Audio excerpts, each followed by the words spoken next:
Okay, congratulations. My goodness, were you amazing in this movie. Well, thank you. It blew me away. And when you found out you were going to take this part, where do you even start? How do you prepare to play a woman like this? You trust Oliver, that he's cast you and somehow he knows something. I studied a lot about the history about Dionysus, about what would drive her to be the way she was, and really just thought a lot about how I would feel, you know, having a son and living at that time, if I had no rights, and if I had an abusive husband, and if I had, you know, my son's life was in danger if he didn't get strong. You know, I just kind of tried to make it as personal as possible. Yeah, I mean, do you think she was a bit of a mad woman? I don't think she was, because I think if you lived, if we were both in 4th century BC, we would have no rights, and our children would not even be, they didn't even understand conception. They would just be, we were the vessel that gave birth to somebody else's.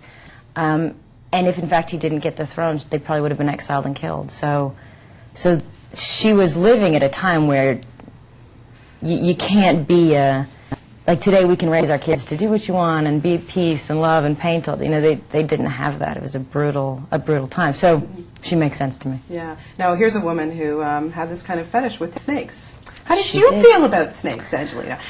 I became very, very close to my snakes during the process of this film. I had a snake. I had a little snake in my life, but I'd never been around these kind of snakes. And so they opened up this van one day in England, and they kind of brought out these few different, and they wrapped one around me, and I just spent the entire day just breathing and being calm with him, and really just figuring out how much I could do without freaking them out, and then did that for days, and then tried to do it with the boy. That was the hardest thing. Yeah, the little boy that played Alexander, that must have been a little frightening for him. And I think just being the responsible adult in a room, putting a python on a little kid is just felt, you know, but he was great, and that was a pretty, he's that little kid. Yeah, pretty intense.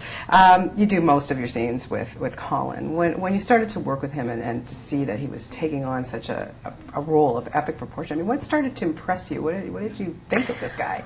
I became his mom. I became her. I was really, just really proud of him, and I'd see the actor in him when we would do certain things. I'd see him just giving so honestly and being so open and being young when he needed to be young, and being, you know, making a transition from one scene to the next, from being 19 to being this man who'd seen death and war. And so I saw his work and how hard he was working. But also I just thought, God, he's the only person that could play this. He's the only man of this generation, I think, that really has the, he's bold and he's so open, but he also comes from a very good place. He's not arrogant, he's not greedy, he's not selfish, he's not show off, he's really one for the team. All the boys loved him, everybody supported him, everybody was proud that he was our Alexander. And that kind of raising, that kind of spirit is very, I think, not many people can do that. Yeah. When you work on a film like this, I mean, you've worked on so many different, you know, the scopes of the scales of films that you've worked on. But when you get onto a set like this and the enormity of it, does it ever kind of freak you out? Oh, yeah. Oh, my God, yeah. I mean, Oliver, the whole thing, I think just getting through being her and just being a part of this project. You step on the stage and you just see, you know how good this could be, and you know the people involved, and you just feel like, oh God, I hope I don't screw this up for everybody because this is amazing. And yeah, so you do feel a pressure to just be as good as the group. Yeah, and working with somebody like Oliver Stone, I mean, why is it that, well, first off, what makes him different than other directors that you've worked with? He's lived more than other directors. He actually understands life in a different way, I think, and that's why he can do these films and why he has to do these films and has to tell these stories. He's extremely passionate. He is so smart that I think it drives him crazy. He is a smart man.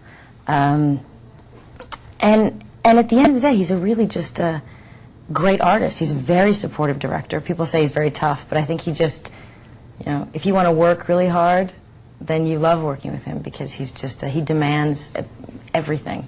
What did you learn from him? To push myself, that I could be better. I learned, I think I fell in love with film again. You know, I think he loves, he understands communication through this art. He really does love it. He really does. He's passionate about every different aspect of it. And I think, you know, I've come to work before and done scenes and done films and felt, oh, this is nice, it's a bit of a story. You know, and this, you kind of feel like, oh, this is why we make movies, and this is... Wow. And so... That's a huge statement, because, my goodness, you make so many amazing films. And, you know, you would think that you try to top yourself with each one, but how do you top something like this? Like this? You don't. You don't. I mean, I've been begging Oliver, I'm threatening him if he doesn't write something else that I can do with him. I'm going to try to kill him. Well, what's happening with Catherine the Great? I don't know. I don't know if I'm the right person to play that. Really? I think you are. Can't think of anybody else who could top you in that. Thank you. Wow. Oh, no, you should reconsider that. Working with Oliver and this amazing cast. I mean, yeah, let's talk about the cast a little bit, because Val Kilmer, He's start brilliant. with him. Isn't he brilliant? He's so touching in this. There are certain things he says, and there's a sadness to his character, considering all the brutality and all of he's so crass and he's so brutish, and he does that so perfectly. So, but there's something very little moments you see it, and that's what he's a great actor. But my favorite moment. I think one of my favorite moments in the film is when he says, "Give them wine so they'll like me." Yeah. And Colin and I were watching it together, and we went, "Oh, God." You know, because it's beautifully done. Yeah. It's a beautifully done moment. You know, all in all, I was saying to Colin this morning that, you know, Alexander was so revered and so loved, seemed as if he was so loved, but yet he was such a lonely and sad man. It was probably not, you know, a great life. I felt sorry for him watching it. And, you know, I was just wondering your thoughts on why you think Alexander was so great. What made him so great? I think all of us have a destiny, and all of us have a power inside of us, and a will, and a passion, and so few people live 100% what they could be, and he did.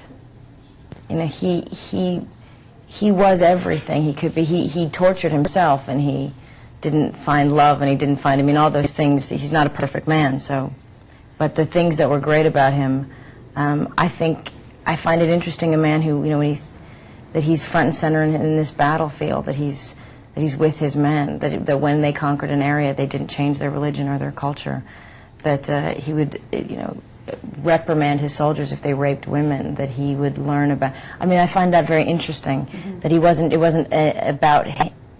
It's clearly he had a strong ego, but he also was very interested in other peoples and other cultures, and I think that's something we miss today. Yeah.